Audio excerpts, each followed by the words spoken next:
नमस्कार, मी पंकजा गोपीनाथ मुंडे. दरवर्षी जून महिना जवळ आला की आपल्या सर्वांच्या मनामध्ये हुरहुर होते. आपल्या सर्वांचे लाडके नेते माझे बाबा आपल्या सर्वांना सोडून गेले. तो दिवस म्हणजे 3 जून.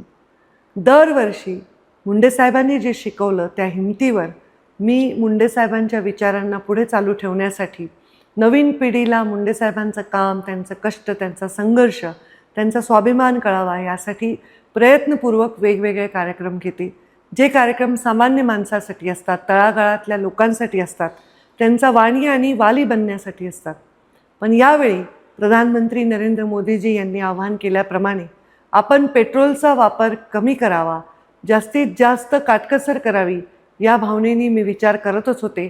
आणि काही जिल्ह्यांमधून अशा गोष्टी माझ्या कानावर आल्या की पेट्रोलची उपलब्धता कमी आहे, पेट्रोलसाठी खूप रांगा लागत आहेत. आणि मुंडे साहेबांच्या पुण्यतिथीच्या निमित्ताने गोपीनाथ गडावर पूर्ण राज्यभरातून लोक येत असतात. मोठा जनसागर लोटत असतो आणि त्यांची कुठे आबाळ होऊ नये, त्यांची गैरव्यवस्था होऊ नये ही जबाबदारी देखील माझी आहे. म्हणून यावर्षी मी असा निर्णय घेत आहे की मुंडे साहेबांची ही पुण्यतिथी प्रत्येकाने जो जो मुंडे साहेबांवर प्रेम करतो, माझ्यावर प्रेम करतो, त्यांनी आपापल्या गावामध्ये, आपापल्या घरामध्ये, आपापल्या गल्लीमध्ये, आपापल्या वॉर्डामध्ये साजरी करावी. आणि जरूर याचे सर्वांचे फोटो माझ्या समवेत शेअर करावे. मी हा मोठा कार्यक्रम टाळण्यासाठी आपल्या सर्वांना विनंती करते की आपण जिथे आहात तिथूनच आपण मुंडे साहेबांच्या स्मरणार्थ त्यांना शोभेल असा कार्यक्रम घ्यावा.